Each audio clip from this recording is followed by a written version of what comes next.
What is up, Buck? I'm Doug with D&E in the Garage. Behind me is a Jeep Grand Cherokee WJ, and today I'm absolutely tickled to let you know the issue I've been chasing around this vehicle for over a year is finally solved. So if you are having electrical issues with your Jeep, this video just might save you a whole ton of headache.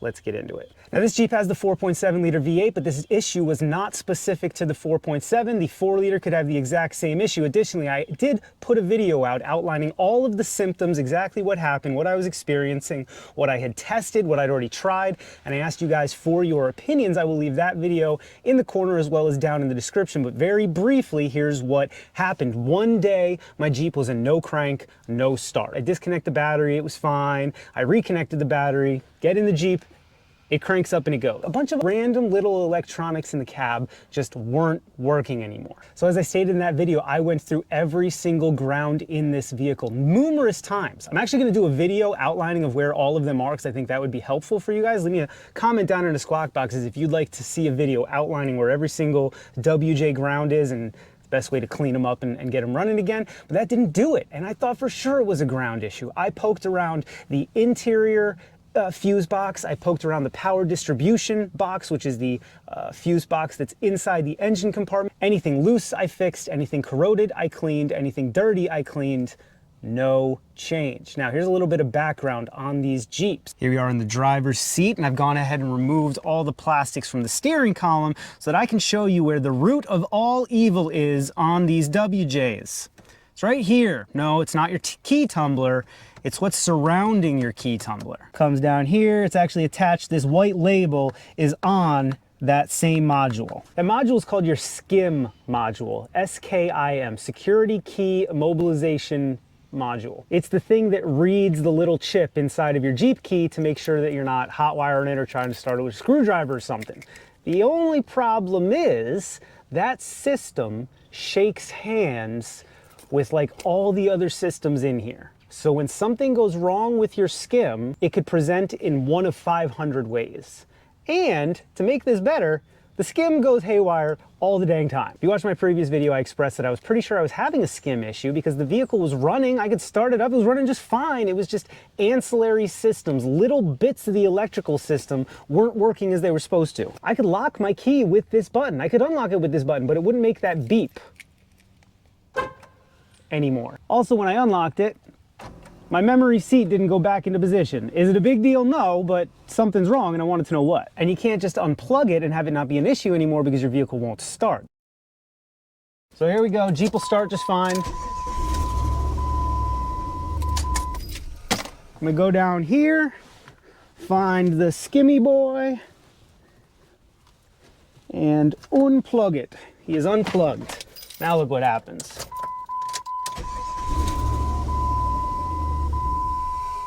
Shuts right down again, right? One more time. Shuts right down. Then we plug our SKIM back in. Hey, we're golden. So if your vehicle is cranking up and then immediately dying, that is a SKIM issue. You have a bad SKIM or a bad key. We're gonna talk about what to do when you have a bad SKIM in a minute. First, I want to tell you what my issue actually was. When this issue initially presented itself, one of the first things I do with an issue like that, disconnect the battery, disconnect the ECU, let it sit for a little bit, plug everything back in. I don't know, 8 times out of 10, that solves it, right? Unplug it and replug the printer, right, bud?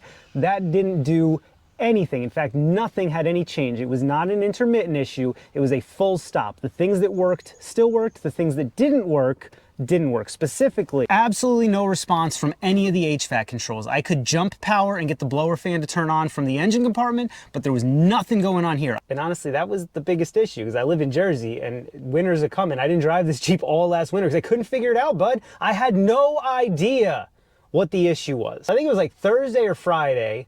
The weather's getting cold again, and I'm contemplating parking this thing again for another winter because the only way I could get any warmth into the darn thing was through the heated seats.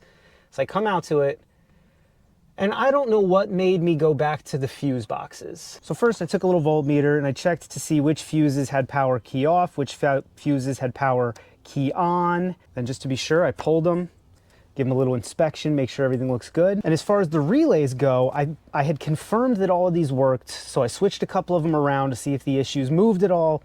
Of course they did not. I really don't think the issues here. I will tell you that previously I did have this unit picked up and removed so I could test all the connections in the back to make sure that everything had power where it should. There was nothing broken, corroded, dirty, missing, damaged. That wasn't the case. So I closed this bad boy, kind of flipped off the Jeep a little bit, and I moved on to the inside. Now on these inside fuse boxes, a lot of times I'll be lazy. It's harder to run battery power to them, so I'll just check the fuses. I pull them out, make sure they look good, pop them back in. And that's always worked for me. I've never had an issue where it was the fuse holder or the supply side. On the inside ones, you either blow the fuse or you don't. That's been my experience. So that's how I diagnosed. But faced with parking my WJ for another year or selling the darn thing for $500, who's gonna buy it with half the electronics not working? And come on, but I'm the WJ guy on YouTube. I can't give up on this bad boy. So I figured, let's do this one right. And wouldn't you know, I found a different result testing it right. Let's get into it. So I took my little voltmeter and I ran the thing all the way to the battery. So I knew I had battery ground, good battery ground, because again, I thought I was chasing a ground issue in this, so I wasn't going to trust any of the grounds inside of the heap here. Anyway, long story short, there are two fuses in there that say SKIM. Now, glancing at this fuse panel, the fuse that I always associated with the SKIM on these Jeeps was number 22. It is listed as being for the BCM, the body control module, the cluster, and the SKIM. It's a 10 amp fuse. Seems like the guy. That seems like the key to the SKIM. It does the cluster, it does the body control module. Those are all the systems you kind of expect to be piggybacked together. So I always checked 22. That's the common knowledge. They'll tell you in the forums. You go on Jeep forum and you say you have a SKIM issue, the first thing that the old heads will tell you to do, check 22. But I'm here to tell you there is another, Harry. Number 7, lucky number 7 over here is listed as being SKIM hood lamp. Now, I foolishly assumed they wouldn't put anything important on the same circuit with the hood lamp. Let the hood lamp just be its own hood lamp. It does say SKIM there though. It does say SKIM, and I checked it several times. I pulled that 10 amp fuse out, hooked my peepers on it, as Derek would say. She checked out. 10 out of 10. Put it back in and send it. Your issue is somewhere else. But wouldn't you know that when I tried to pull battery voltage off of it, there was none to be had. So I pulled the fuse out, and even though it wasn't unbroken and it looked relatively good, one leg of it had some corrosion on it. Was it a lot? No. Would I have thought it was enough to cause an issue? No. But guess what? I replaced that dang whole fuse and everything worked again. Year and a half of a fuse. Gosh darn it, I can't even be mad at anyone but myself. It was a fuse, friends. It was a fuse. Not even a blown fuse, it's corroded. I don't know the series of events that led to that fuse corroding and then led to that specific moment being a failure point. If I'd found it a year ago, I maybe could have made a correlation, maybe something happened, I don't know.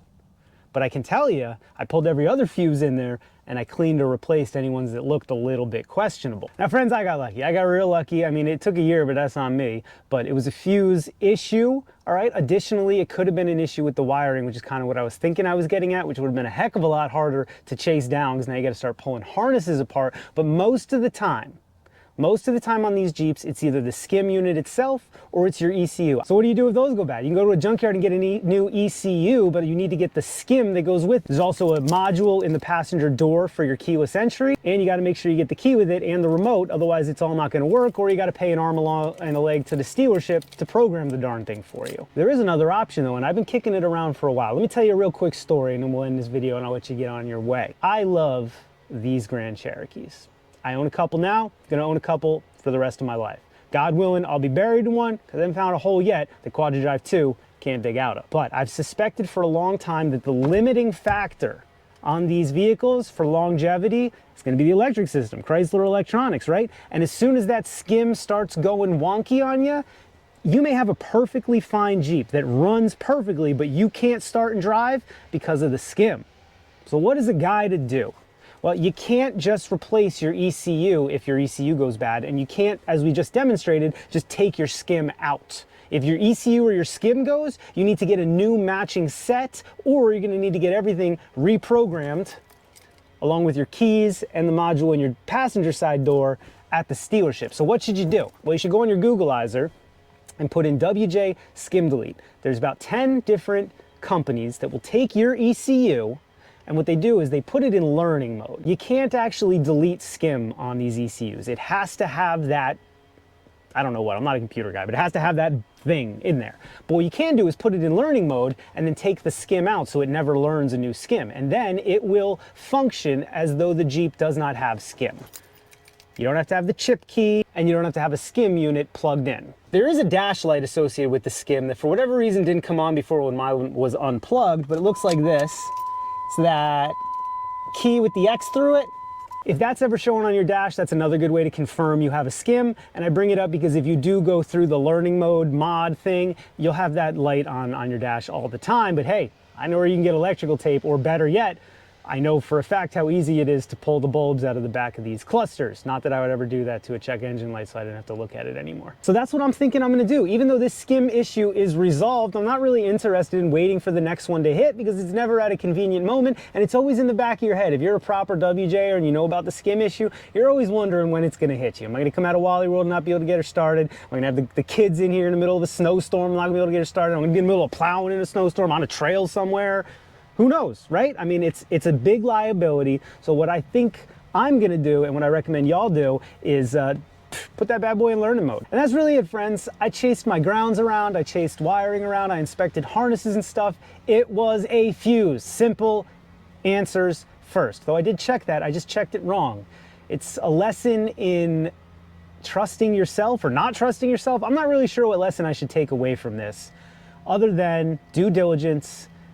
When you're diagging, you got to be more Catholic than the Pope, because there's nothing worse than not being able to trust your own diag. It's worthless then. Why did you waste your time? So leave me a comment down in the squawk box. You guys had issues on your WJ similar to this? Was it a SKIM issue? What'd you do to resolve it? Have you spent the $125 to have your ECM put into learning mode? It's not a SKIM delete. Stop calling it that. It's learning mode. I believe that's an important distinction, because if you ever plug a SKIM in again, you're gonna have a bad time. Friends, it's been a good week. Not only did I get this bad boy running a few days ago, but just this morning we mailed out the first run of the Jeep 4-liter Tribute hoodie. These bad boys are an 8-ounce heavy blend hoodie sweatshirt with the 4-liter head gasket, firing order, and 4.0 high output logo on it. We got matching paracord drawstrings. I was able to fix the color for the actual run. We got them out to Alabama, Ohio, Colorado, Illinois, California, Michigan, Missouri, Massachusetts, Virginia. I know I'm missing a couple Washingtons. We sent one all the way to Selah, Washington. No idea where that is, but it was the furthest that one of these has made it from New Jersey so far. If you are interested in getting your own